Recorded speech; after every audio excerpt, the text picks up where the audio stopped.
Today, you walk into a bathroom, you close the door, you sit down, you press a button, and a few seconds later, everything is gone. No smell. No one has to see it. No one has to touch it.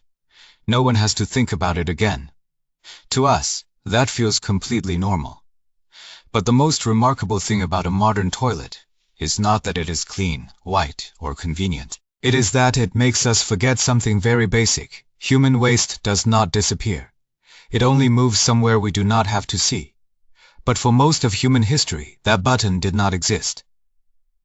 There were no flush toilets, no underground sewer pipes, no wastewater treatment plants, no hidden city system quietly working after you left the room. So here is the question, before modern toilets. Where did everything go at the very beginning? The answer was simple. You left the place where you lived and you found somewhere else. In the woods behind bushes, near a river. Outside the camp, at the edge of a field, for small groups of hunter-gatherers, this did not always create a major crisis. There were fewer people. There was more space. Camps moved. Nature had time to break things down. But once humans began to settle down, everything changed. Around 10,000 years ago, agriculture allowed people to stay in the same place for much longer. Villages appeared. Populations grew. Homes stood closer together. Wells, food stores, animals, children, and elders all shared the same living space. At that point, human waste was no longer just a private problem. It became a public one, because if you did not move it far enough away, it came back. It seeped into the soil. It contaminated water. It attracted flies. It moved close to food. It created smells. And it helped spread disease. Humans learned very early that when too many people live in one place, the most dangerous enemy is not always outside the walls. Sometimes, it is what the people inside the walls produce every day. So one of the oldest and most durable toilet technologies appeared. The pit. Dig a hole in the ground.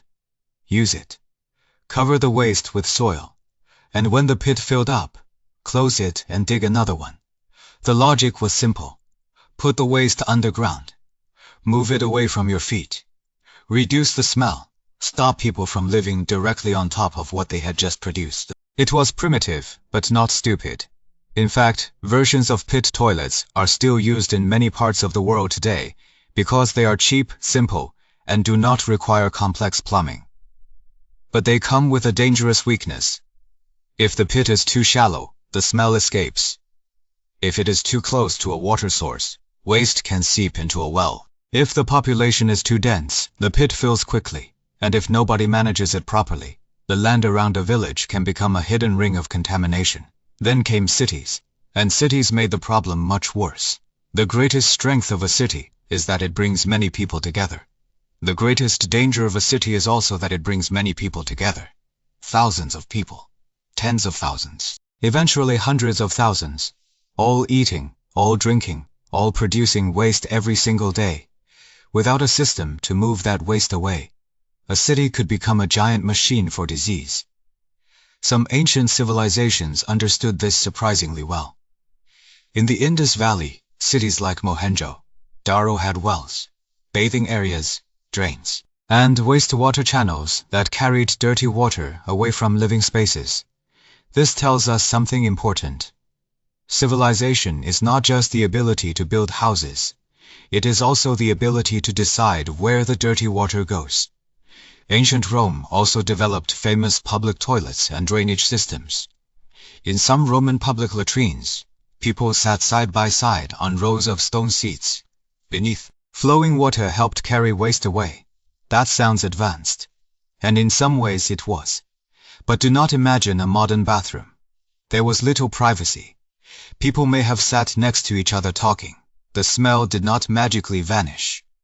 Disease still existed, and the cleaning methods were not exactly comforting. One traditional explanation says that Roman public toilets may have used a sponge attached to a stick, sometimes rinsed in water, salt water, or vinegar.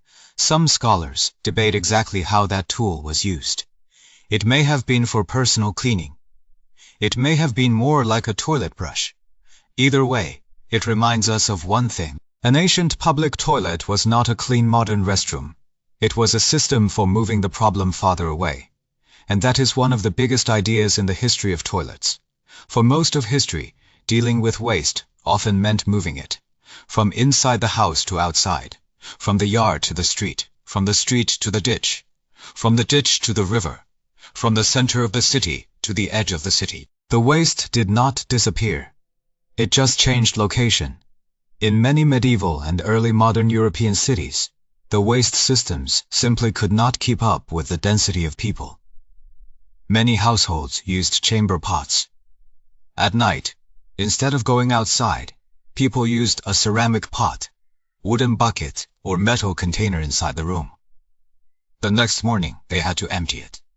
Where did it go? Sometimes into a cesspit in the yard, sometimes into a street gutter, sometimes into a river, sometimes simply outside. Now, not every street in every city was as dramatic as the worst stories suggest. But one thing is true. Before modern sewers, human waste often stayed very close to human life. A street was not just a place where people walked. It was where horses walked, where pigs wandered, where trash piled up, where dirty water ran, where disease waited for a chance. To modern people, sanitation is background noise. You rarely notice it because it is always working. But in the past, sanitation was something you could see and smell and step in and fail to escape. But human waste was not always treated as pure garbage. In farming societies, it could also be a resource. Human and animal waste could become fertilizer. In places such as China, Japan, and many agricultural societies, night soil was collected, transported out of towns, and used to fertilize fields. To modern ears, that sounds uncomfortable. But to people in the past, it was part of a real cycle. Cities produced waste. Fields needed nutrients. People ate the crops, and waste returned to the soil. The real question was not whether it had value. The real question was whether it could be handled safely. Because if it was not handled safely, the same cycle could also spread parasites, contaminate water, and carry disease. What truly changed human life was not just the toilet. It was public sanitation. For a long time, people did not fully understand the relationship between waste, water, and disease. Many believed that illness came from bad air. This was called the miasma theory. If a place smelled terrible, people believed the smell itself could make them sick. That idea was not fully correct. The deeper danger was often contaminated water, contaminated food, and pathogens that people could not see. But the fear of bad smells was not completely irrational. Because a city that smelled terrible was often a city where sewage, trash, rotting matter, and disease were already out of control. One of the most famous examples happened in London in 1858. That summer was unusually hot. The River Thames was filled with enormous amounts of untreated human waste and industrial pollution. The heat made the smell almost unbearable. London was surrounded by the odor of its own sewage. The event became known as the Great Stink. By then, more people in London had flush toilets. But there was a problem. Flushing did not make the waste vanish.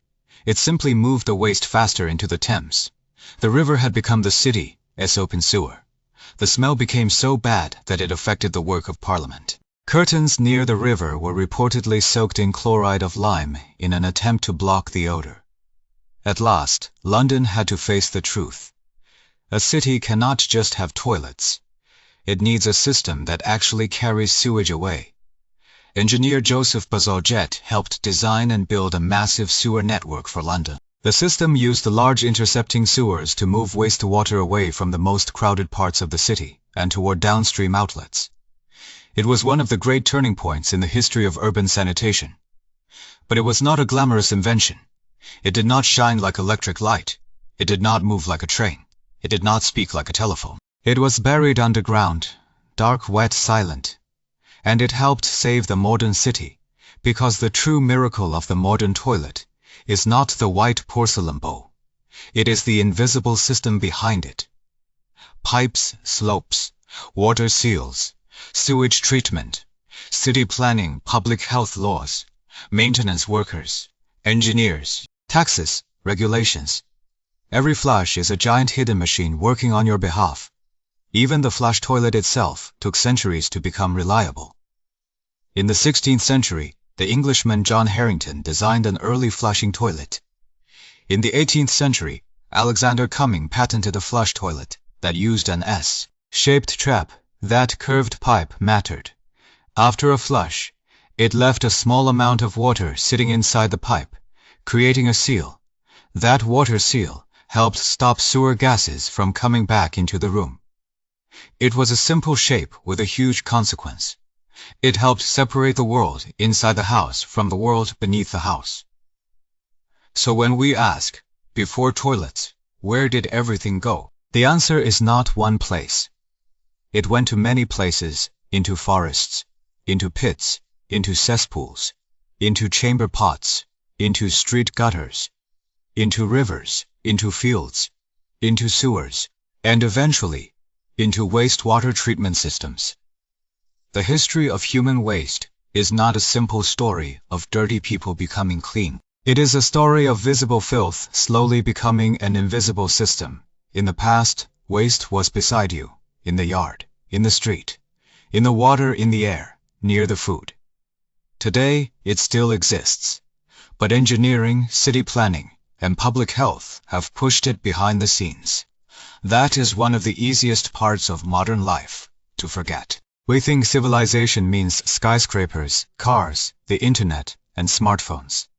But sometimes, civilization is much simpler. It is pressing a button and not having to think about what happens next. It is millions of people living in one city without being swallowed by their own waste. It is drinking a glass of water without wondering what was in it yesterday. So the next time you walk into a bathroom, press the flush handle and watch everything disappear in a few seconds. Remember this, it did not really disappear. It entered a hidden world that humans spent thousands of years building. The greatness of the modern toilet is not that it makes waste vanish. It is that it finally gave us a safe, dignified, invisible distance from our own filth.